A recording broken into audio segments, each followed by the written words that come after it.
O balde de água gelada pesava como chumbo derretido. Sofia ajoelhou-se no pátio de pedras irregulares, o frio de janeiro mordendo sua pele através do vestido encharcado, suas mãos submersas na água, pequenos cortes que nunca cicatrizavam ardendo com o sabão barato, tremiam involuntariamente. Aos 22 anos, aquelas mãos pareciam pertencer a uma mulher de 50 invernos. Sofia, a voz cortou o ar, como um açoite antes mesmo que ela pudesse levantar a cabeça. Dona Brígida da Silva Moraes surgiu na soleira da porta, envolta em um chale de lã fina que custara mais do que Sofia comeria em um ano inteiro. A madrasta era uma mulher de 40 e poucos anos, alta, com feições que um dia foram belas, mas que agora carregavam a dureza de quem escolhera a ambição como única companheira. Seus olhos escuros brilhavam com o prazer mesquinho de quem detém poder absoluto sobre outro ser humano. Sofia levantou-se com dificuldade,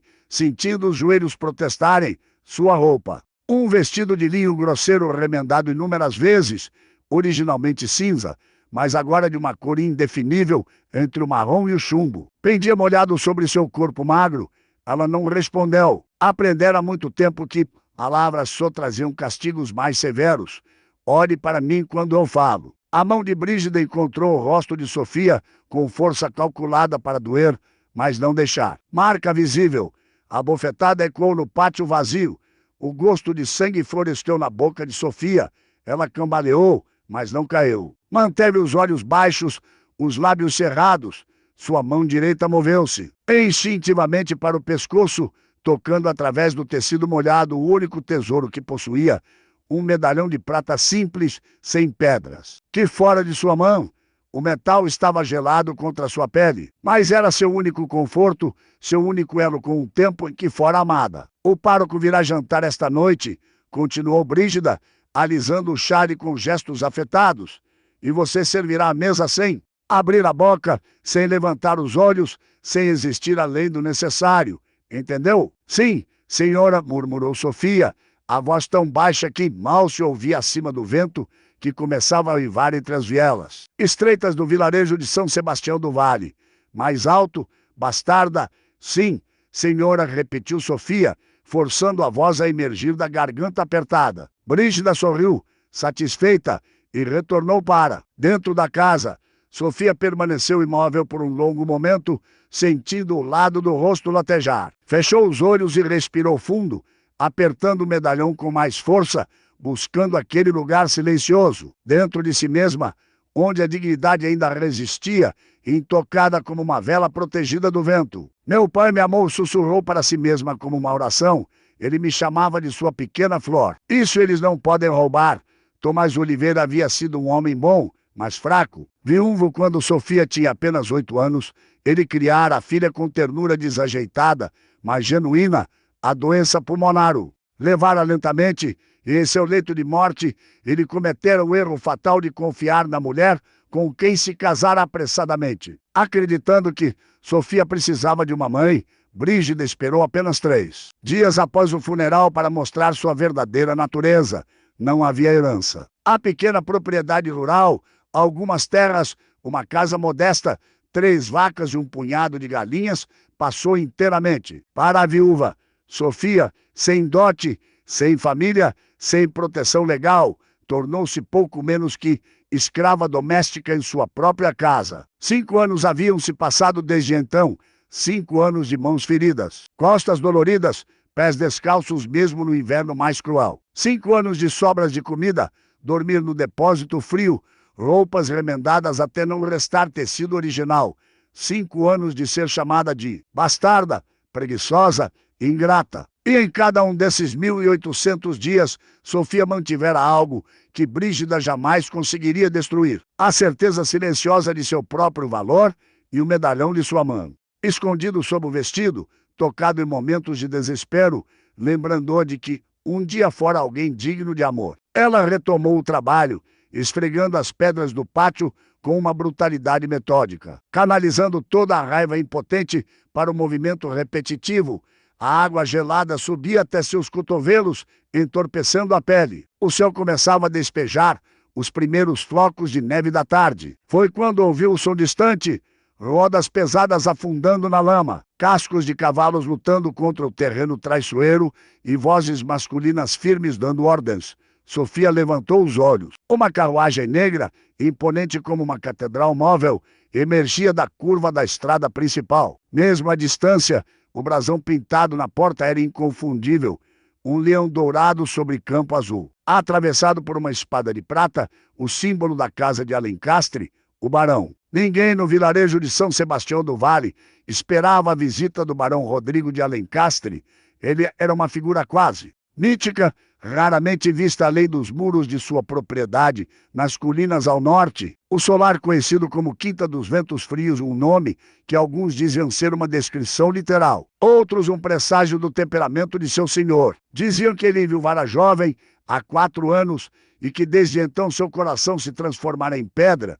Diziam que amara a baronesa Cecília com uma intensidade que beirava a loucura e que, quando ela morrera ao dar à luz uma criança natimorta, ele enterrara não apenas a esposa, mas toda a capacidade de sentir alegria. Diziam tantas coisas. Sofia só ouvira uma vez, anos atrás, quando ele passara pelo vilarejo a caminho da capital. Recordava-se de um homem alto, de ombros largos, cabelos negros e uma expressão tão fechada que parecia talhada em granito.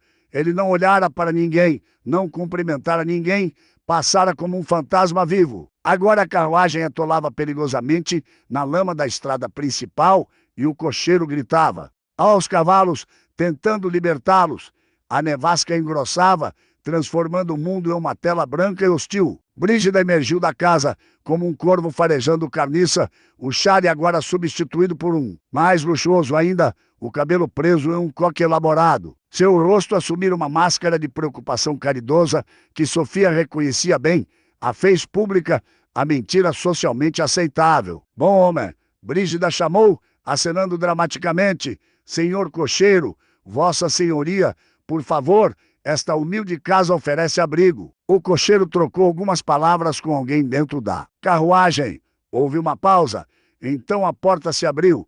O barão Rodrigo de Alencastre desceu com a graciosidade controlada de um predador. Ele usava um sobretudo negro de lã grossa, botas altas de couro, reluzente, apesar da lama, e luvas de camurça cinza. Um chapéu de aba larga protegia parcialmente seu rosto, mas Sofia pode ver o perfil marcado, uma mandíbula forte, lábios finos comprimidos em uma linha severa e aqueles olhos cinzentos como a pedra molhada, penetrantes como lâminas. Ele tinha 32 anos, mas parecia carregar o peso de muitos mais. Senhora, sua voz era grave, educada, mas fria como o vento que assobiava entre eles. Agradecemos a hospitalidade. A tempestade tornou a estrada intransitável. É uma honra, vossa senhoria. Brígida fez uma reverência exagerada. Por favor, entre. Minha modesta residência é indigna de tão nobre presença, mas oferecemos o melhor que temos. Sofia observava de longe, ainda ajoelhada no pátio, o balde de água esquecido. A seu lado, deveria ter corrido para dentro, escondido-se como sempre fazia quando havia visitas importantes. Mas algo a mantinha paralisada, observando. O barão entrou na casa. 2 criados o seguiram, carregando baús. O cocheiro levou os cavalos ao estábulo improvisado nos fundos. E então, por uma fração de segundo, antes de cruzar a soleira da porta, o barão olhou para trás. Seus olhos encontraram Sofia. Foi um momento breve demais para ser chamado de encontro, longo demais para ser acidente. Ele a viu, realmente a viu. Não como se vê um móvel ou uma ferramenta, mas como se vê um ser humano. Seu olhar desceu do rosto de Sofia para suas mãos feridas, para o vestido encharcado, para os pés descalços na neve que começava a acumular-se. Algo passou por sua expressão. Não era pena, era algo mais complexo, mais perturbador. Reconhecimento, talvez, como se ele visse nela um reflexo de si mesmo. Então ele entrou na casa e a porta se fechou. Sofia soltou o ar que não percebera estar prendendo. O interior da casa transformara-se em um teatro de hipocrisia. Brígida mobilizara as 2 criadas restantes, mulheres do vilarejo que trabalhavam por salários miseráveis, para servir vinho, acender todas as velas disponíveis e apresentar um jantar que esgotaria as provisões da semana.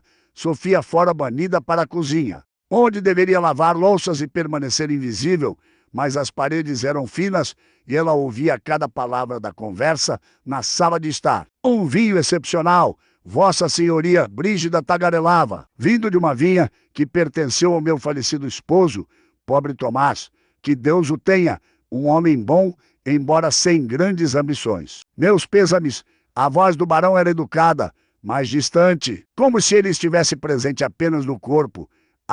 Aprende a suportar a solidão. Brígida suspirou teatralmente. Uma viúva deve ser forte, embora confesse, às vezes a carga seja pesada. Mas Deus provê, Deus sempre provê.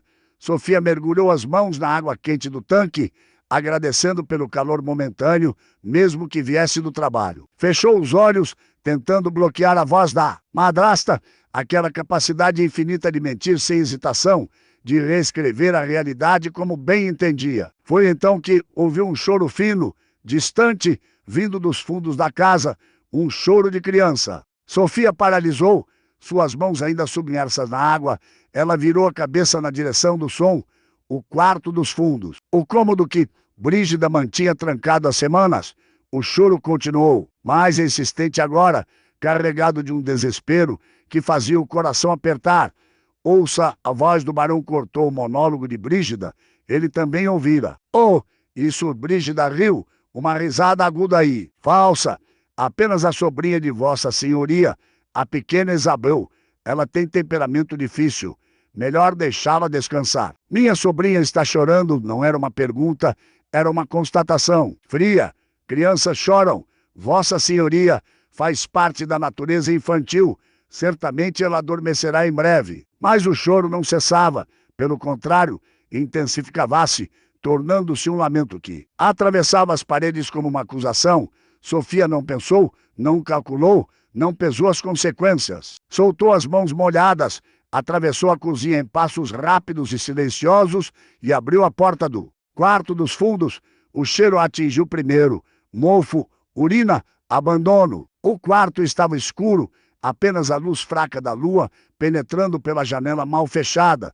E lá, em uma cama pequena, coberta por lençóis sujos, estava uma menina de não mais que 5 anos. Isabel de Alencastre era uma criança pequena demais para a sua idade, com cabelos castanhos e aranhados e o rosto marcado por lágrimas recentes. Seus olhos, verdes como esmeraldas, brilhavam com febre e medo. Mamão, choramingou ela ao ver Sofia. Não, querida, murmurou Sofia, ajoelhando-se ao lado da cama. Mas estou aqui agora. Pegou a criança nos braços com a naturalidade de quem nascera para proteger. Isabel era leve demais, os ossos frágeis sob a camisola fina, estava ardendo em febre. Sofia sentiu a raiva explodir em seu peito, quente e pura. Há quanto tempo Isabel estava ali, doente, sozinha, negligenciada? Estou aqui, murmurou, embalando a menina.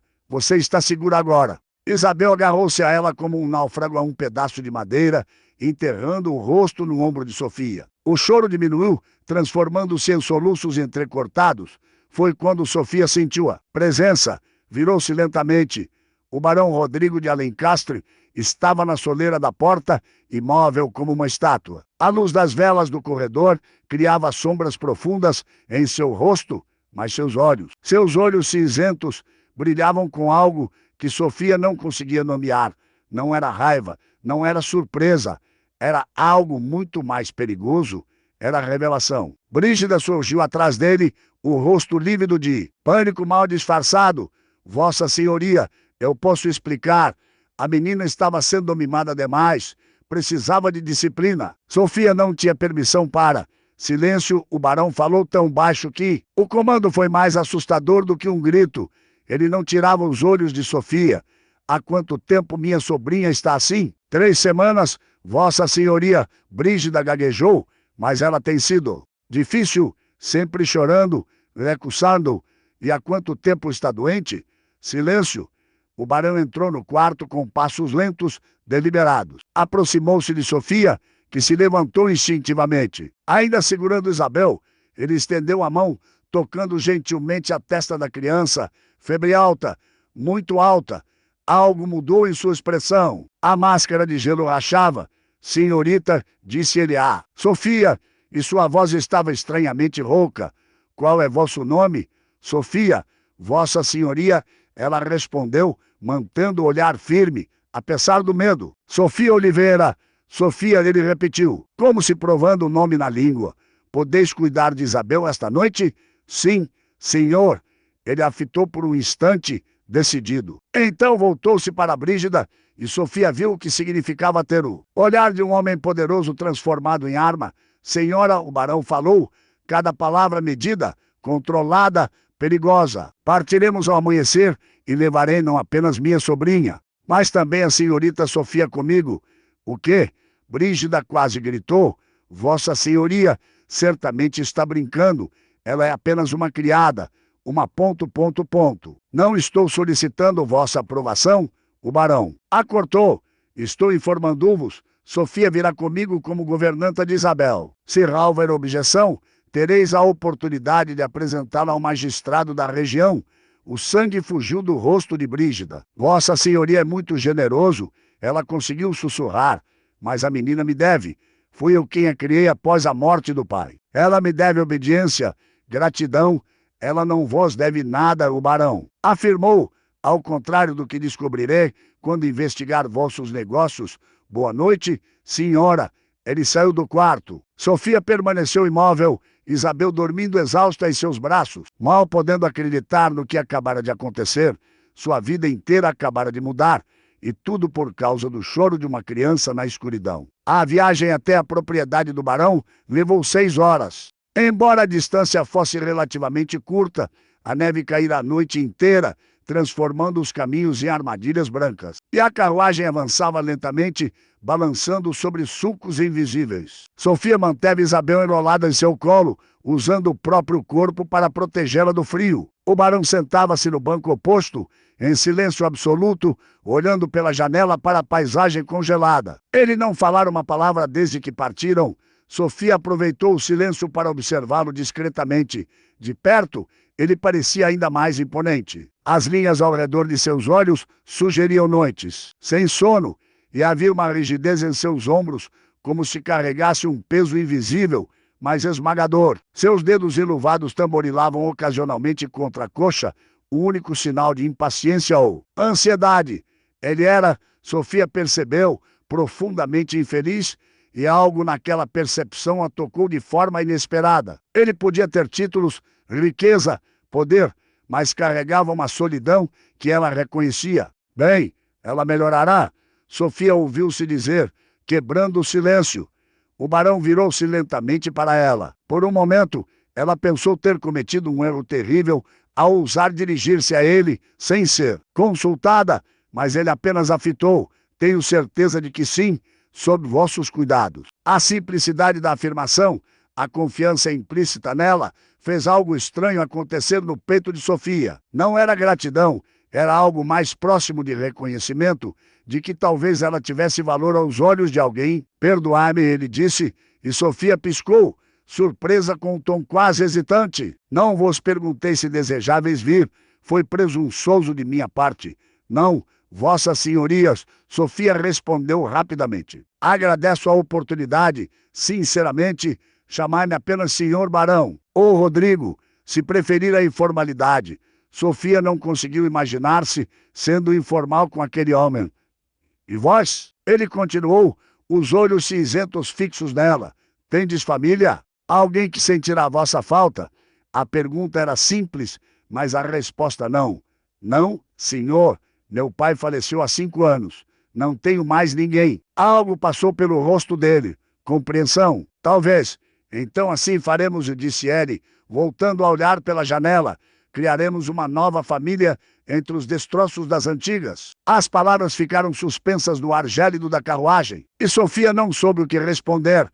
A Quinta dos Ventos Frios erguia-se no topo de uma colina como um titã de pedra cinza. Tinha 3 andares, janelas altas demais e estreitas demais. Torres em 2 de suas extremidades e um jardim que, mesmo sob a neve, revelava estrutura e elegância. 2 portões de ferro trabalhado guardavam a entrada, e o brasão dos Alencastre estava gravado. Em uma placa de bronze polido acima da porta principal, era magnífico e completamente desolado. Sofia desceu da carruagem com Isabel, ainda adormecida nos braços, protegendo a cabeça da menina do vento que soprava implacável.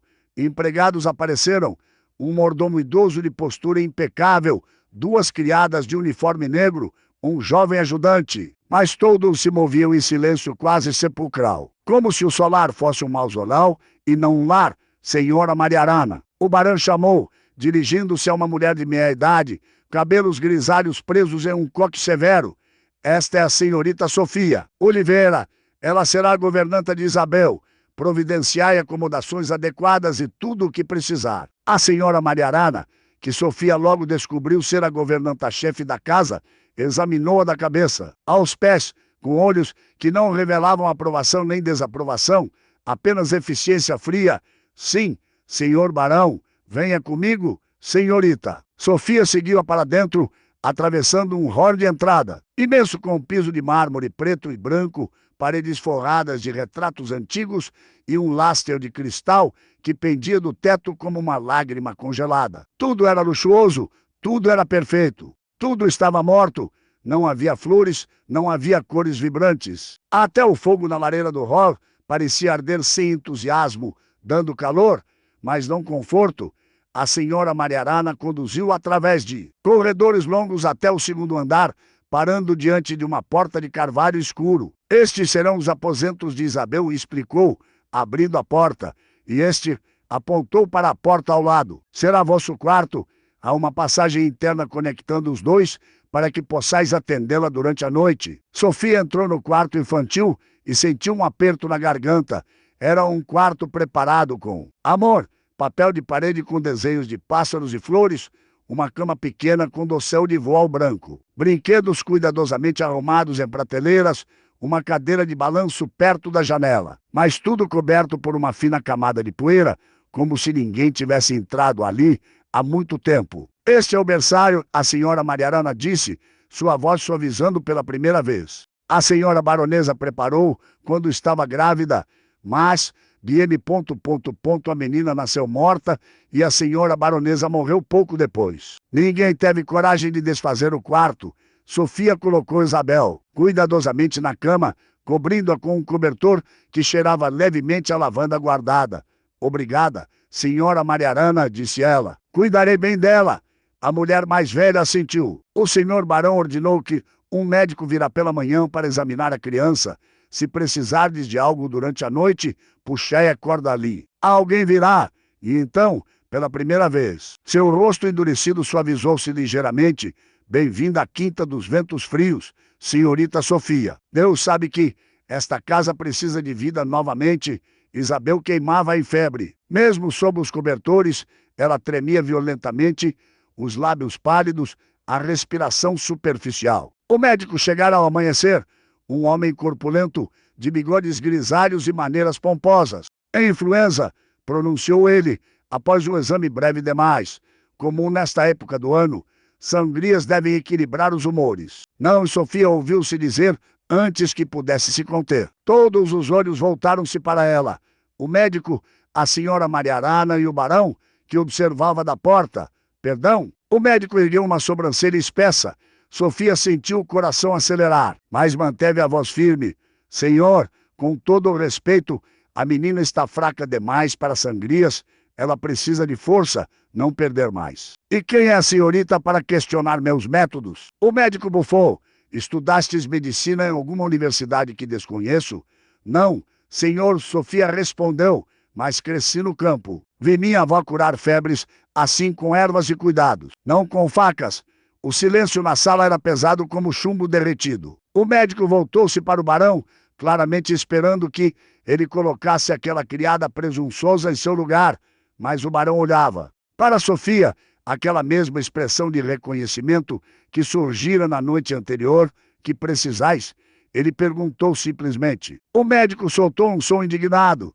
Vossa Senhoria, isto é um absurdo. Sofia, ele insistiu, ignorando-o. Ela engoliu em seco. Ervas, camomila, folhas de salgueiro, mel puro, água fervida e limpa, panos frios e tempo, então tereis tudo isso. O barão afirmou, virou-se para o médico. Obrigado por vossa presença, doutor. Minha administração enviará o pagamento por vossa visita. Era uma dispensa. O médico compreendeu, corou de raiva, mas não ousou protestar abertamente. Recolheu sua maleta e saiu, murmurando algo sobre camponesas ignorantes e nobres tolos. Quando ficaram sozinhos, Sofia, Isabel adormecida e o barão e ele, aproximou-se da cama. Salvai-a, disse ele, e pela primeira vez, Sofia ouviu verdadeira emoção em sua voz. Ela é tudo o que resta de minha irmã. Por favor, não era uma ordem, era um pedido. Farei tudo o que puder, senhor barão, Sofia prometeu.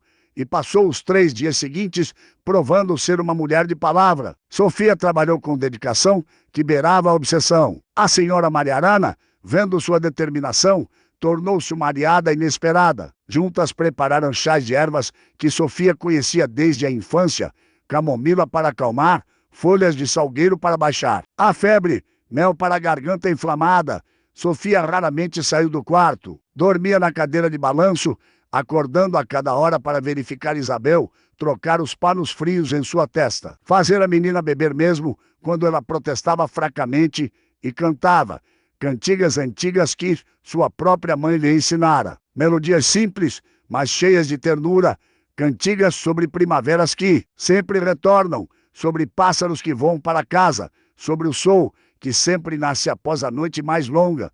No segundo dia, a febre começou a se dar. No terceiro dia, Isabel abriu os olhos e pediu comida. E quando Sofia colocou uma tigela de caldo morno nos lábios da menina, vendou a beber com apetite. Sentiu uma alegria tão pura que as lágrimas brotaram sem permissão.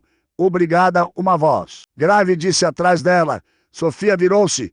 O barão estava na porta e seus olhos cinzentos brilhavam com algo que ela não conseguia nomear. Era meu dever, senhor barão. Não, ele corrigiu, entrando no quarto. Vosso dever era seguir ordens. Salvá-la foi escolha, e por isso estarei eternamente em vossa dívida. Ele ajoelhou-se ao lado da cama, pegando a mão pequena de Isabel com uma delicadeza que contrastava com seu porte imponente. Tio Rodrigo, Isabel murmurou, sorrindo fracamente.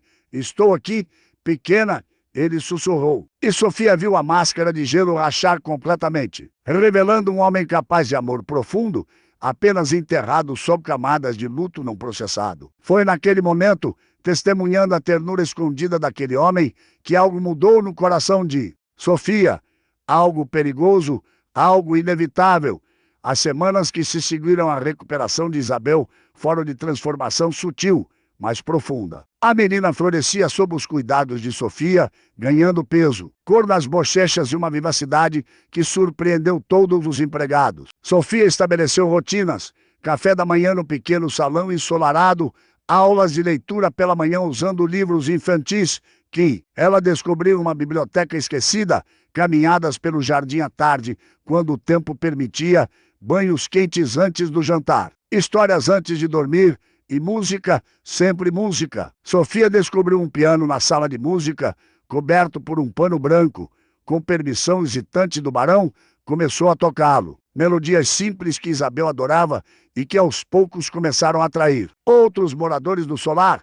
A senhora Mariarana aparecia, fingindo verificar a limpeza, mas permanecendo para ouvir. As criadas encontravam desculpas para passar pelo corredor.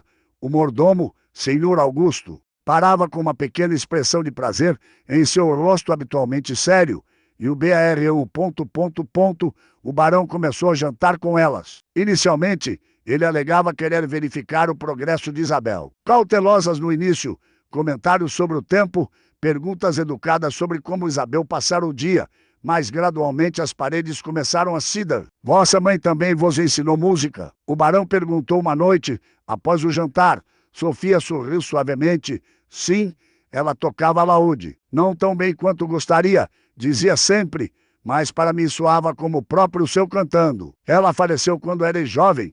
Eu tinha 8 anos. Febre puerperal, após dar à luz um irmão que também não sobreviveu. O silêncio que se seguiu não era desconfortável.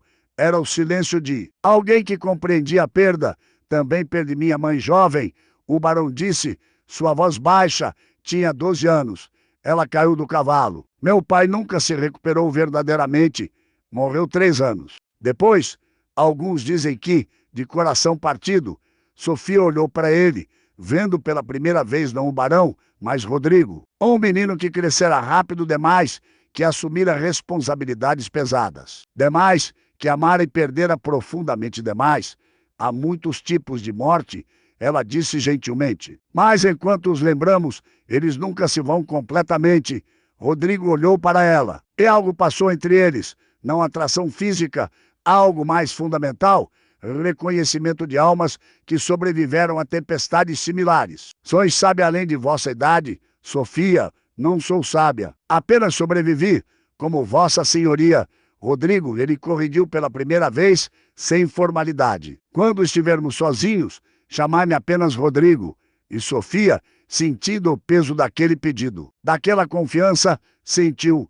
A primavera chegou lentamente à região, mas sua chegada foi inegável. A neve derreteu, revelando campos verdes. Flores silvestres começaram a brotar ao longo dos caminhos. O sol permaneceu mais tempo no céu, e na quinta dos ventos frios, algo mais começou a florescer. Isabel agora corria pelos jardins, rindo enquanto perseguia borboletas. Sofia mandara costurar vestidos novos para a menina em cores vibrantes que contrastavam com o cinza opressor do solar, amarelos, azuis claros, rosa suave. Esta casa está diferente, a senhora Mariarana comentou certo dia, enquanto ela e Sofia supervisionavam a limpeza da sala de visitas, mais leve, como se alguém tivesse aberto as janelas após anos de clausura. Sofia sorriu. A primavera sempre traz renovação. Não estou falando da primavera lá fora, senhorita, a mulher mais velha disse com um olhar significativo. Estou falando da primavera que a senhorita trouxe para dentro. E Sofia, compreendendo o que ela realmente queria dizer, sentiu o calor subir em suas bochechas. Era verdade. Algo estava mudando entre ela e Rodrigo. Nada era dito abertamente. Não havia declarações ou gestos inapropriados, mas havia olhares que duravam um segundo além do necessário, conversas que se estendiam até tarde da noite, momentos de proximidade acidental que deixavam ambos mais conscientes da presença do outro. Um dia, enquanto caminhavam pelos jardins com Isabel, a menina correu à frente para colher flores. Sofia e Rodrigo ficaram sozinhos sob uma árvore flórida. Transformaste esta casa, ele disse de repente. Transformaste minha sobrinha. Transformaste a mim. Sofia virou-se para ele, o coração acelerado. Vossa senhoria. Rodrigo, ele corrigiu, a voz trêmula. RUDRGO, ... apenas fiz meu trabalho. Não, ele deu um passo mais perto, seus olhos cinzentos intenso. Fizeste muito mais. Devolveste algo que pensei ter perdido para sempre. A capacidade de sentir que a vida vale a pena.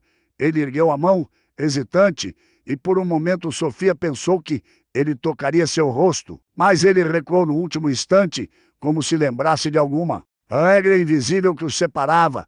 Perdoai-me, murmurou. Fui impróprio. Não, e Sofia ouviu-se dizer, não foi. E naquele instante, sob a árvore flórida, com Isabel rindo à distância, ambos souberam. O impossível estava acontecendo. A felicidade, Sofia aprendera há muito tempo, era sempre temporária. E seu fim chegou em uma carruagem enlameada, trazendo consigo o veneno do passado. Dona Brígida da Silva Moraes chegou à Quinta dos Ventos Frios em uma manhã de abril, sem aviso prévio, acompanhada de um homem de aparência oleosa que se apresentou como seu advogado. Ela usava um vestido negro de luto, por quem Sofia não conseguia imaginar, e trazia consigo uma expressão de indignação virtuosa que faria qualquer pessoa desavisada acreditar que ela era a vítima. Sofia estava no jardim com Isabel quando a carruagem chegou.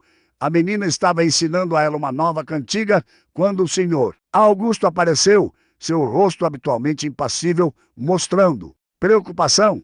Senhorita Sofia, disse ele, hesitante, a visitantes. A senhora Brígida e um cavalheiro estão exigindo falar com o senhor Barão e com a senhorita. O mundo pareceu inclinar-se sob os pés de Sofia. Entendo, ela conseguiu dizer, sua voz mais firme do que se sentia. Leve Isabel para o quarto dela, por favor, e peça à senhora Mariarana que fique com ela. Sim, senhorita. Sofia alisou o vestido, um vestido simples, mas digno, de algodão azul claro que Rodrigo insistira em mandar fazer para ela, e caminhou de volta para o solar com passos firmes embora seus joelhos tremessem. Encontrou Brígida na sala de estar principal, sentada em uma cadeira, como se fosse a dona do lugar. O advogado de pé a seu lado, como um abutre esperando carniça. E Rodrigo em pé perto da lareira, seu rosto uma máscara de gelo que Sofia não via há semanas. Ah, ali está ela, Brígida sorriu, mas era um sorriso de cobra. A ladra, cuidado com vossas palavras, senhora, Rodrigo disse, sua voz perigosamente baixa. Vossa senhoria foi enganado. Brígida levantou-se dramaticamente. Esta criatura ingressou em vossa casa sob falsos pretextos. Roubou-me e agora está aqui vivendo em luxo, enquanto eu sofro na miséria. Sofia permaneceu em silêncio, observando. Conhecia bem aquela performance, a voz aguda de injustiça, as mãos tremendo. Teatralmente, as lágrimas falsas sempre prontas.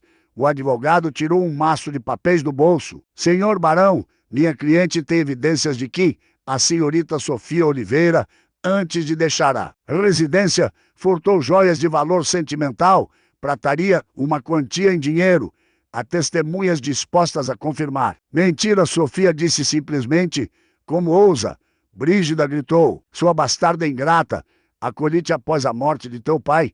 Dei-te comida, teto, roupa, e assim me pagas? Acolheste-me. Sofia sentiu a raiva reprimida por anos começar a ferver. Transformaste em escrava, bateste-me, humilhaste, negaste-me comida quando não te agradava suficientemente rápido. E agora vens aqui com mentiras porque não suportas que eu tenha escapado? Provas? O advogado interrompeu. Onde estão as provas de vossas acusações? Onde estavam, de fato? Sofia percebeu com horror que não tinha nada. Nenhuma testemunha que falasse por ela. Nenhum documento. Apenas suas palavras contra as de uma mulher que dominara a arte da mentira. Senhor Barão, o advogado continuou, sentindo a vantagem. Em nome da justiça, solicito que a senhorita Sofia seja detida até que esta questão seja resolvida perante o magistrado local. Se as acusações forem falsas, minha cliente está disposta a retirar as queixas, mas se forem verdadeiras. Ele deixou a ameaça pairar no ar.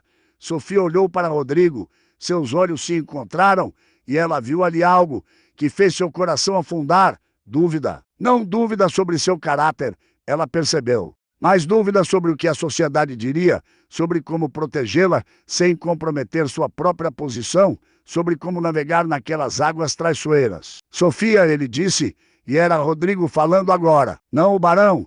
Precisais de defesa. Contrataremos o melhor advogado. Investigaremos cada alegação. A verdade prevalecerá. Mas Sofia viu o que ele não estava dizendo.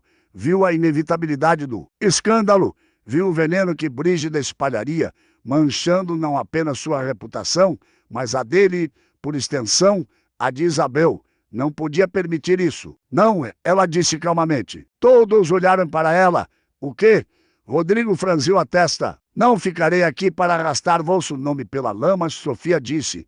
Cada palavra uma faca em seu próprio coração. Se há dúvidas sobre minha honestidade, então não mereço estar sob vosso teto. Sofia, partirei hoje mesmo, ela continuou, mantendo a voz firme, apesar de tudo dentro dela estar se despedaçando. Dona Brígida pode investigar o quanto desejar, não encontrará nada, porque nada há para encontrar. Mas enquanto isso, preservareis vossa reputação e a de Isabel? Absolutamente não, Rodrigo. Disse, dando um passo à frente. Não permitirei. Não é vossa decisão? Sofia o interrompeu gentilmente. É minha. Ela virou-se para Brígida, encontrando aqueles olhos cruéis que a haviam atormentado por anos. Ganhaste, disse ela simplesmente. Como sempre soubeste que ganharias, porque tens algo que eu nunca terei, a capacidade de mentir sem remorso. E antes que Rodrigo pudesse impedi-la, antes que sua própria coragem falhasse, Sofia saiu da sala com toda a dignidade que conseguiu reunir. Sofia fez as malas rapidamente. Não tinha muito. As roupas que Rodrigo mandara fazer, alguns livros que ele lhe dera e o medalhão de sua mãe, que carregara sempre, mais nada. Estava fechando a pequena maleta quando ouviu a porta se abrir. Isabel entrou correndo, seus olhos verdes, arregalados de pânico. Sofia, Sofia, o senhor Augusto disse que você vai embora. Não vai. Não pode. Sofia ajoelhou-se, pegando as mãos pequenas da menina. Cauã e Dea... Você prometeu. Isabel gritou, lágrimas escorrendo. Prometeu que cuidaria de mim. Prometeu que nunca iria embora como a mamã. Cada palavra era uma estocada no coração de Sofia.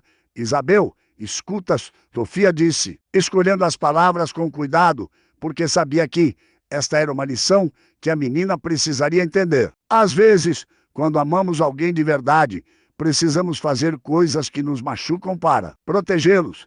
Eu te amo e amo seu tio, e é exatamente por isso que preciso partir agora. Não entendo. Se eu ficar, Sofia segurou o rosto da menina entre suas mãos e pessoas mais vão contar histórias feias sobre mim, e essas histórias vão sujar o nome da sua família, vão fazer com que outras crianças sejam mais com você, vão fazer seu tio sofrer. Então estou escolhendo ir embora. Não porque quero, mas porque é a única forma de proteger as pessoas que amo. Ela tocou o medalhão em seu pescoço. Esse sacrifício, continuou ela, a voz firme apesar das lágrimas, é minha escolha. É meu presente de amor para vocês, e um dia, quando crescer, espero que entenda que o maior ato de amor às vezes é deixar ir. Não entendo, a menina soluçou. Você não fez nada de errado, porque está sendo castigada, porque o mundo nem sempre é justo. Queridas, Sofia disse, abraçando-a com força. Mas isso não significa que devemos perder a esperança. Significa que devemos ser ainda mais corajosos em proteger o que é certo. Ela tirou do pescoço um medalhão de prata com a corrente fina e colocou-o no pescoço de Isabel. Foi de minha mãe, sussurrou. Carrega a memória de todas as mulheres fortes da nossa linhagem. Agora é seu. Quando olhar para ele, lembre-se, mesmo quando preciso partir, meu amor por você fica, e o amor verdadeiro nunca abandona. Mesmo quando os corpos se separam, Isabel agarrou o medalhão como se fosse um tesouro, chorando sem controle. A senhora Mariarana apareceu na porta. Venha, criança, disse ela, gentilmente, mas com firmeza, os próprios olhos brilhando com lágrimas contidas. Desejamos a senhorita Sofia preparar-se. Ela levou Isabel, mas antes de sair voltou-se para Sofia. O senhor barão quer falar convosco. Está na biblioteca. Sofia encontrou Rodrigo de pé, diante da janela da biblioteca, olhando para os jardins que ela ajudara a reviver. Ele não se virou quando ela entrou. Não vou deixar-vos partir, disse ele, a voz tensa. Não tendes escolhas, Sofia respondeu. Sempre a escolha. Ele girou e ela viu que seus olhos cinzentos brilhavam com algo. Selvagem, desesperado, lutaremos. Contrataremos investigadores, exporemos cada mentira de Brígida, provaremos vossa inocência.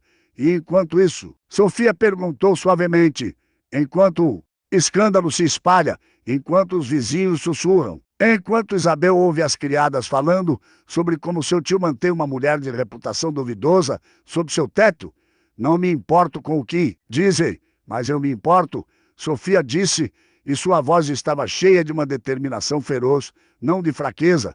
Importo-me porque te amo. Importo-me porque amo Isabel, e é exatamente porque os amo. Que farei o que precisa ser feito. Ela deu um passo à frente, permitindo que ele visse toda a verdade em seus olhos. Este não é um ato de covardia, Rodrigo, é um ato de amor. Estou escolhendo sacrificar minha felicidade para proteger a vossa, para proteger o futuro de Isabel, para que um dia, quando ela crescer, possa olhar para trás e ver um lar sem manchas, uma família sem escândalo. E vossa própria vida, vossa própria felicidade, elas não importam. Importam, Sofia disse com uma serenidade que surpreendeu até ela mesma. Mas descobri algo. Minha felicidade não é mais apenas sobre mim. É sobre Isabel sorrindo nos jardins. É sobre você encontrando paz depois de tanto luto. É sobre preservar o que construímos juntos, mesmo que isso signifique que não posso estar presente para ver-o florescer. Ela tocou seu rosto gentilmente. Não chore por mim, Rodrigo. Celebra o fato de que tivemos este tempo, de que conhecemos o amor, mesmo que brevemente. E use este amor para ser o melhor guardião que Isabel pode ter. Rodrigo cruzou a distância entre eles, pegando seus ombros com as mãos. Sois a mulher mais nobre que conheci, disse ele. Sua voz rouca, mais nobre que qualquer título, qualquer sangue azul, e se partir agora, estarás entregando ovos àquela mulher novamente. Não, Sofia disse firmemente, estou me entregando ao amor. E o amor, o verdadeiro amor, exige sacrifício. Este é o meu, e o faço com a cabeça erguida e o coração em paz. Ele a pusou para si, e Sofia se permitiu um momento, apenas um, de afundar naquele abraço, sentir a força daqueles braços, o calor daquele peito, o batimento daquele coração que ela sabia batia em sintonia com o dela. Lutarei por vós, ele sussurrou contra seu cabelo. Mesmo que partais, lutarei. E quando a verdade vier à luz, virei buscá-la. Então esperareis, Sofia disse, mas apenas se vier sem manchas em vosso nome, apenas se vier como um homem, livre de escândalo, capaz de oferecer a Isabel um futuro digno. Então, delicadamente, mas com firmeza, afastou-se. Adeus, Rodrigo, disse ela. E obrigada por me mostrar que ainda sou capaz de ser amada, por me mostrar que o amor vale qualquer sacrifício. E antes que ele pudesse responder, antes que sua própria coragem falhasse, Sofia saiu da biblioteca e da Quinta dos Ventos Frios, carregando apenas uma maleta e um coração partido, mas carregando também a certeza de que fizera a escolha certa, porque o amor verdadeiro não é egoísta, e Sofia escolhera amar verdadeiramente. Sofia retornou ao vilarejo de São Sebastião do Vale, mas não à casa de Brígida. Conseguiu abrigo com a família Tavares, camponeses que a conheciam desde criança e que, após a história contada com honestidade brutal, ofereceram-lhe o pequeno quarto dos fundos em troca de trabalho. E assim começou sua segunda queda. Mas desta vez Sofia sabia que não era uma queda por crueldade alheia. Era uma escolha que doía, que sangrava, mas que fora sua, ela aceitou o trabalho como costureira. Sentava-se junto à janela estreita do quarto, onde a luz era melhor, e remendava roupas, costurava vestidos simples, bordava lençóis de dote para novas do vilarejo. O trabalho era interminável. O som da agulha atravessando o tecido tornava-se um metrônomo mecânico que marcava as horas. Suas mãos, aquelas mesmas mãos que haviam curado Isabel, que haviam tocado o piano, que haviam conhecido a suavidade da seda, agora estavam novamente marcadas por picadas de agulha. Pelos calos grossos de quem trabalha sem descanso, os olhos ardiam após horas focando no pequeno ponto onde a linha penetrava o tecido. Dores de cabeça tornaram-se companheiras constantes. À noite, quando finalmente podia parar, via formas fantasmagóricas de linhas e pontos flutuando em sua visão. O cheiro de tecido novo, misturado ao suor do esforço, impregnava suas roupas. Seus dedos ficavam manchados pela tinta que usava para marcar padrões no algodão cru. As costas doíam-lhe ficar curvadas sobre o trabalho, inclinando-se para capturar até o último raio de luz antes que o sol se pusesse. E ainda assim, Sofia não reclamava, porque sabia que cada ponto dado, cada vestido terminado, cada moeda ganha com honestidade era uma escolha. Não era escravidão, era liberdade comprada com trabalho duro. À noite, quando o silêncio do quarto pequeno ameaçava sufocá-la, Sofia permitia-se pensar em Rodrigo. Imaginava-o jantando sozinho na grande sala. Imaginava Isabel nos jardins, talvez tocando um medalhão e lembrando-se dela. E então voltava ao trabalho, porque a memória doía demais e o trabalho era a única anestesia que tinha. Dona Tavares, a matriarca da família, às vezes sentava-se ao seu lado. Não precisa trabalhar tanto, menina, dizia ela, sua voz gentil, não somos tiranos. Eu sei, Sofia respondia, sem parar de costurar, mas preciso. Preciso saber que posso sustentar-me, que posso sobreviver. Tic-tac, tic-tac.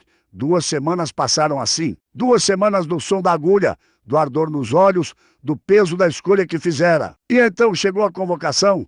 O vilarejo foi convocado para o que os aldeões chamaram de julgamento.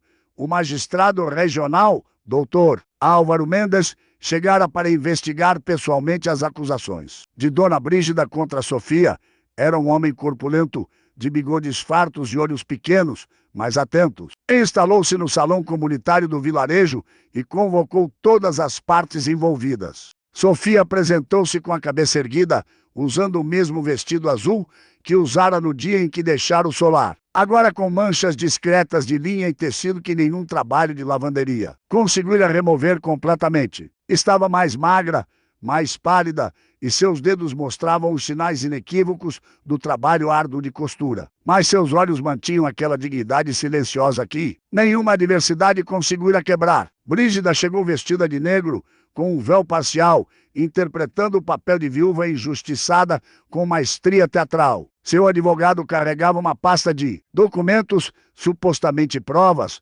O salão estava cheio, todo o vilarejo veio assistir. Porque, como sempre acontece em lugares pequenos, escândalos são o entretenimento mais valioso.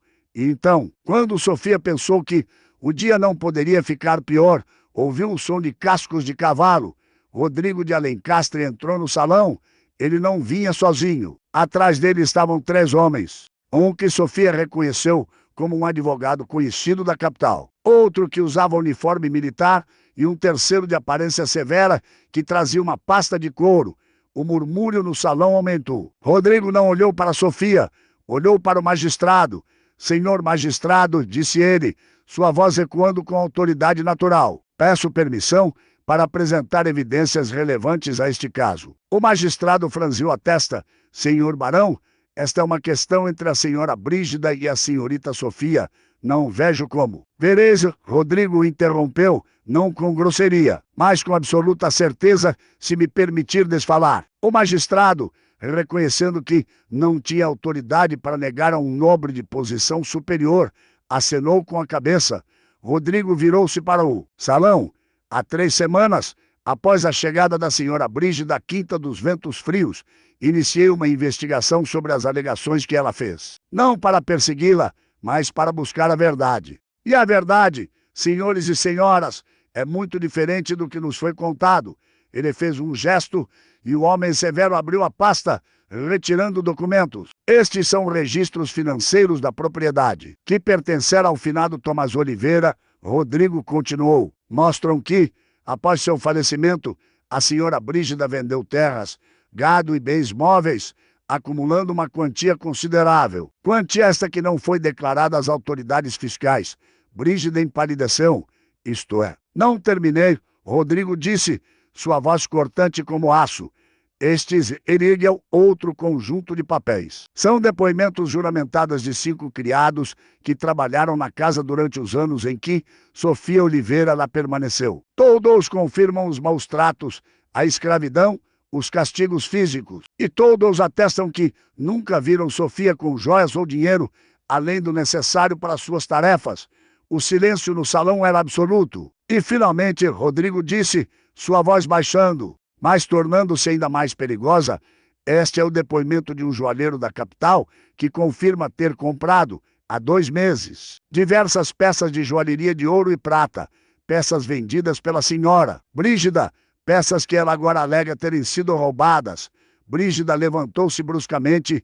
Mentiras, tudo mentiras. Então, Rodrigo virou-se para ela e Sofia viu no rosto dele algo implacável. Tereis a oportunidade de provar isso, porque solicitei ao senhor magistrado que esta investigação seja expandida para incluir suas próprias ações. Fraude fiscal, falso testemunho, apropriação indébita de uma herança que, por lei, deveria ter sido parcialmente de Sofia. O magistrado folheava os documentos, seus olhos arregalando-se progressivamente.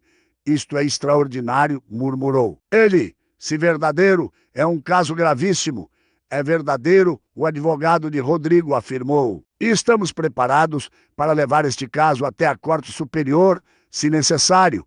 Brígida tentou falar, mas sua voz saiu apenas como um guincho. Seu advogado já estava recuando, claramente percebendo que o barco estava afundando e ele não pretendia afogar-se com ele. Rodrigo finalmente virou-se para Sofia. Seus olhos se encontraram através do salão cheio de gente, e tudo o que não fora dito naquele último dia na biblioteca estava ali exposto, vulnerável. Lutei por vós, seus olhos diziam. Como deveria ter feito desde o início? Senhorita Sofia Oliveira, o magistrado disse, sua voz diferente agora, respeitosa. À luz destas evidências, todas as acusações contra vós são sumariamente retiradas. e em nome da justiça desta província, ofereço-vos as mais sinceras desculpas pelo que sofrestes.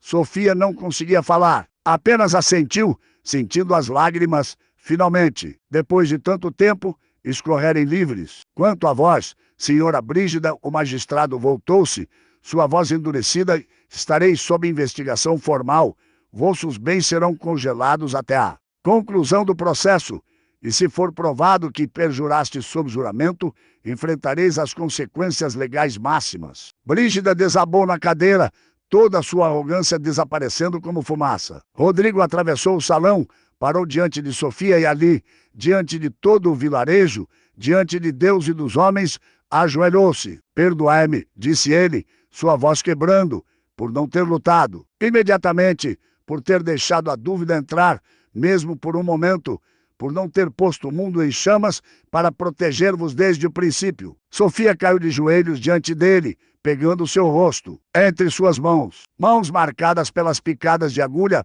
pelos calos do trabalho árduo, mas também pela força de quem sobreviveu. Escolhendo o amor acima da autopreservação, não há nada a perdoar, sussurrou ela. Salvaste novamente, e desta vez sem que eu precisasse pedir. Não, e ele disse, cobrindo suas mãos com as dele. Vós vos salvastes ao escolher o sacrifício, ao escolher o amor. Eu apenas tive a honra de testemunhar e de fazer justiça onde ela era devida. E ali, no chão daquele salão, cercados pelo murmúrio maravilhado do vilarejo, eles se abraçaram, não como senhor e governanta, não como barão e órfã, mas como duas almas que haviam encontrado refúgio uma na outra e que agora, finalmente, podiam fazê-lo sem vergonha ou escândalo. A Quinta dos Ventos Frios não tinha mais aquele nome.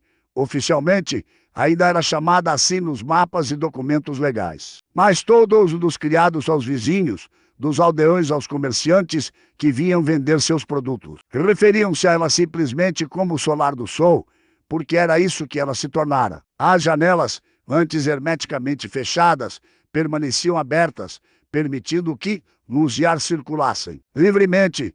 As cortinas pesadas de veludo foram substituídas por tecidos mais leves que dançavam com a brisa. Flores, tantas flores, enchiam cada vaso, cada canto, cada janela no jardim. Isabel corria atrás de um cachorrinho que Rodrigo lhe dera, rindo tão alto que o som ecoava pelas colinas. E em seu pescoço, brilhando ao sol, estava um medalhão de prata, agora não mais símbolo de perda, mas de amor que persiste através das separações. E na varanda dos fundos, sentados lado a lado em cadeiras de balanço, estavam Rodrigo e Sofia. Ela usava um vestido de algodão amarelo claro, os cabelos soltos ao vento. Ele, no que seria considerado escandaloso por muitos, usava apenas camisa e calças, sem casaco ou colete, completamente relaxado. Leste a carta? Sofia perguntou, segurando um papel. Li. Rodrigo sorriu. O conselheiro da província está indignado que tenhamos nos casado de forma tão simples e precipitada. Aparentemente, ofendemos a sociedade por não termos feito uma celebração grandiosa. Sofia riu. Pobre sociedade, ofendida porque nos casamos na capela do vilarejo com apenas Isabel, a senhora Mariarana e o senhor Augusto como testemunhas. E porque a noiva usava flores silvestres no cabelo em vez de diamantes. Rodrigo acrescentou, pegando sua mão e tocando gentilmente as pequenas cicatrizes que ainda marcavam seus dedos. Marcas de agulha que ele beijava frequentemente, chamando-as de medalhas de honra. E por que não houve baile nem banquete para 300 convidados que não conhecemos? Que horror que somos! Eles olharam um para o outro e riram. Uma cumplicidade que nenhum dos dois imaginara possível meses atrás. O casamento fora simples, sim, mas fora perfeito. Rodrigo dissera seus votos olhando nos olhos de Sofia, como se ela fosse a única pessoa no mundo. Sofia prometera amá-lo não por seu título ou riqueza, mas porque ele a ensinara que era possível reconstruir-se após a tempestade. E quando o padre os declarou marido e mulher, Isabel gritara de alegria e jogara flores para cima, criando uma chuva colorida que ainda estava gravada na memória de todos os presentes. A outra carta, Rodrigo disse, ficando sério, é do magistrado. Brígida foi sentenciada. 3 anos de prisão por perjúrio e fraude. Todos os bens remanescentes serão vendidos para pagar as dívidas e multas. E há uma compensação para ti. Sofia balançou a cabeça. Não quero dinheiro. Eu sei, Rodrigo beijou sua mão. Por isso, já instrui que seja ousado para criar uma casa de abrigo para jovens órfãos no vilarejo. Em memória de teu pai, Sofia sentiu os olhos arderem. Ele o derrigou, ... Era o que ele teria querido, não? Ele disse gentilmente que seu legado fosse proteção e cuidado. Ela sentiu, incapaz de falar. Isabel correu até eles, o cachorrinho latindo atrás.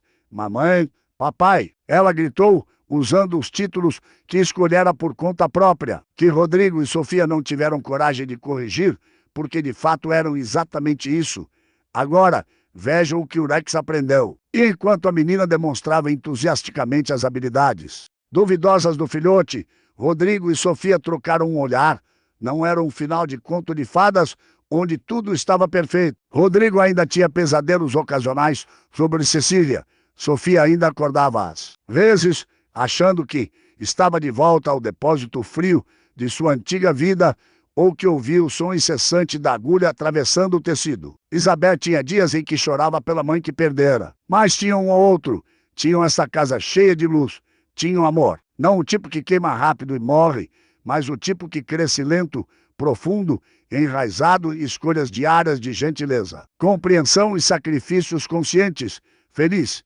Rodrigo perguntou baixinho, enquanto Isabel e Rex perseguiam uma borboleta. Sofia virou-se para ele, vendo não mais o barão frio e distante, que chegara àquele vilarejo em uma tempestade de neve, mas o homem que escolhera lutar por ela, que ajoelhara-se publicamente para pedir perdão, que transformara sua vida inteira para fazer espaço para ela e para a alegria. Mais do que imaginei que fosse possível, respondeu ela. E quando ele a beijou, gentil e profundamente, sob o sol dourado daquela tarde de primavera, Sofia soube. A justiça nem sempre grita. Às vezes, ela apenas floresce, alimentada pelo sacrifício do amor verdadeiro e colhida por aqueles corajosos o suficiente para escolher o certo, mesmo quando dói.